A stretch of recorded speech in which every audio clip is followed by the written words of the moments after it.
थाली का, दिए का, मैं ये बताना चाह रहा हूं कि उस 22 मार्च को आप लोगों ने देखा है और आपके बहुत सारे नेताओं के वीडियो और फोटो दिखा दूंगा, क्योंकि वो पूरी लड़ाई से लड़ने की, उसमें न सियासत थी, न पार्टी थी, न दल था, न जाति थी, न पंथ था, न मजहब था। पूरे देश और दुनिया के सामने देश की एकता का वो जश्न मना था, उत्सव मना था, दिवाली मनी थी।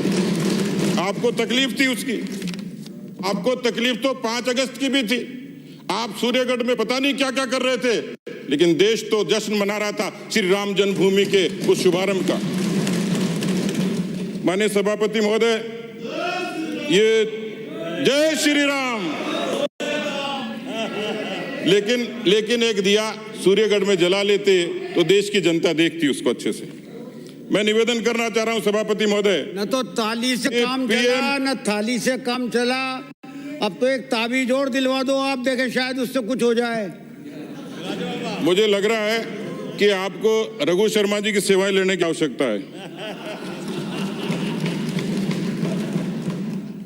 सभापति महोदय, प्रधानमंत्री जी ने इस आपदा को समझते हुए 50,000 करोड़ के प्रधानमंत्री गरीब कल्याण रोजगार योजना की शुरुआत की।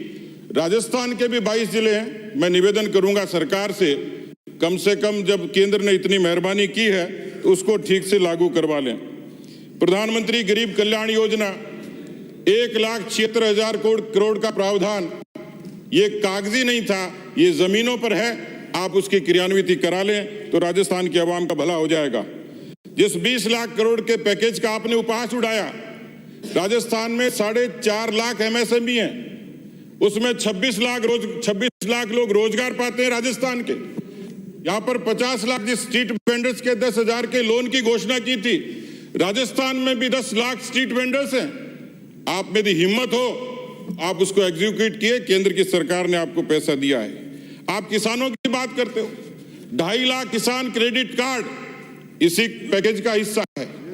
मैं निवेदन करना चाह रहा हूं कि जब आपने कहा कि केंद्र ने कुछ नहीं दिया, उस 2870 करोड़ रुपए उस नरेगा के मद में और मजदूरी, आप तो पीठ थपथपाते थे, आपकी योजना है। 182 से 202 मजदूरी इन्हें नरेंद्र मोदी जी ने की है, इसको स्वीकार करना पड़ेगा। उज्ज्वला के 62,77,000 कनेक्शन, राजस्थान के तमाम लोगों को 3 महीने तक फ्री सिलेंडर उसी मोदी जी की सरकार ने दिए हैं। प्रदेश के 1,52,00,000 खातों में, 1,52,00,000 खातों में, और सुन लीजिए, यही देश था, यही हुकूमत थी, 40 करोड़ खाते जनधन के मोदी जी के राज में खुले हैं और 1,52,00,000 खातों में 500 रुपए लगातार 3 किस्त, SDRF के 740 करोड़, PM किसान के 37,20,000 किसानों को लगातार 2,000 रुपए की लगातार किस्तें 3 महीने तक, दिव्यांगों, वृद्धों और विधवाओं के लिए 9,87,781 लाभार्थियों को 50 करोड़ का प्रावधान मोदी जी की सरकार ने किया।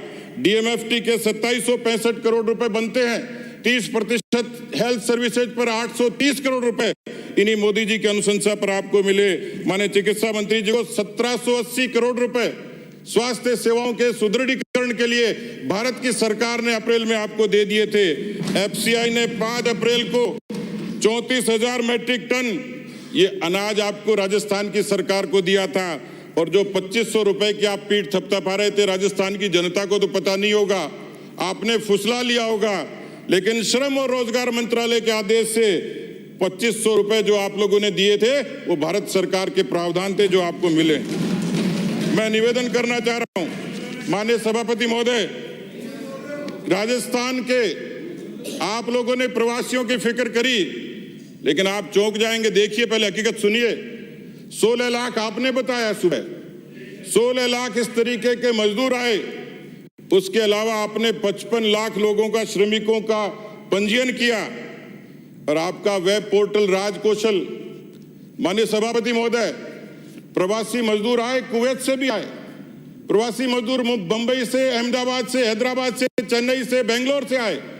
प्रवासी मजदूर खैरात से नहीं आए थे, उनमें बहुत सारे लोगों को कौशल था, एसेट है वो, और आने वाले समय में वो 100-200 किलोमीटर में रोजगार देखेंगे। राजस्थान की सरकार को चाहिए था। आप बाड़े में बंद होकर कह रहे थे काम कर रहे हैं। आपने राजकौशल पोर्टल बनाया, उसमें लोगों को पंजीकृत किया और रोजगार कितने लोगों को दिया? 16 लाख का आंकड़ा सुन लीजिए। रोजगार दिया 2325। उस पोर्टल की हालत देख लीजिए। मुझे लगता है कि आपको दूसरे सरकारों से सबक लेने की आवश्यकता है। आप उत्तर प्रदेश का योगी का जिक्र करते हो। उस उत्तर प्रदेश की सरकार ने इस आपदा को अवसर में बदला और जब चीनी ऐप पर बैन लगा तो 45,000 करोड़ का नुकसान चीन को हुआ।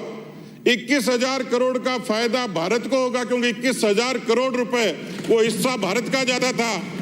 भारत की सरकार के सामने अवसर था। अनेक प्रदेशों की सरकारों ने, उसमें योगी की भी सरकार शामिल है, जिसमें चीन की अनेक मोबाइल कंपनियां उत्तर प्रदेश में लगने जा रही हैं। राजस्थान की सरकार में यदि मैपिंग करती, उसका प्रयास करती, तो निश्चित रूप से वो कंपनियां राजस्थान में भी आ सकती हैं। अभी भी मौका है। मैं निवेदन करना चाह रहा हूं, माननीय सभापति महोदय, इस संकट के अवसर पर आप चर्चा कर रहे थे कोरोना की और कोरोना से उत्पन्न आर्थिक स्थिति की, उन आर्थिक स्थितियों से उत्पन्न अवसरों की। इसलिए मैं निवेदन करना चाह रहा हूं, अभी भी समय है। जो आधारभूत ढांचा जिसकी आप जिक्र करते हो, आप उद्योगों में सिंगल विंडो की बात करते हो, आप ईज ऑफ डूइंग बिजनेस की बात करते हो, तो मुझे लगता है कि ये समय है कि वोकल फॉर लोकल के लिए इस अवसर का लाभ उठाएं। उन श्रमिकों को जो स्किल्ड हैं, नॉन स्किल्ड हैं, उनका डिफरेंशिएट करके उन लोगों को ठीक तरीके से यदि रोजगार की दिशा में ले जाएंगे, राजस्थान का भला कर पाएंगे। मैं समझता हूं कि राजस्थान की सरकार ने, मैं ये तो नहीं कह सकता कुछ भी नहीं किया। आप लोग खुश होते हो भीलवाड़ा मॉडल पर। मैं ये देखता हूं पूरे कोरोना के कालखंड में 2 बातों की खुशी जाहिर करते हैं आप। एक तो भीलवाड़ा मॉडल की, और दूसरी आप कहते हैं कि प्रधानमंत्री जी ने हमारी तारीफ करी। अरे कुछ तो खुद भी करना सीखो। जब प्रधानमंत्री जी ने तारीफ कर दी तो मुझे लगता है कि अब इस बात पर आपको भी चिंता करने की कि प्रदेश में खतरा कम नहीं हुआ, चुनौती कम नहीं हुई। आप सहकारी संघवाद को चुनौती देते हो, लेकिन उसका सम्मान करना भी सीखें। इसलिए सभापति महोदय, इस प्रदेश में स्क्रीनिंग की, सैंपलिंग की, टेस्टिंग की और कोरोना से उपस्थित जितनी तमाम चुनौतियां, उनको पूरा करने की आवश्यकता है। हमारी सरकारें चिकित्सा और स्वास्थ्य सेवाओं पर जितना खर्चा करती हैं, ये विचार करने की आवश्यकता है कि नीचे के गांव के सब सेंटर, उनकी पीएचसी, सीएचसी, उनको जब तक मजबूत नहीं करेंगे तो मुझे लगता है कि हम बहुत बेहतर स्वास्थ्य नहीं दे पाएंगे। बहुत बहुत धन्यवाद। माननीय श्री रफीक खान।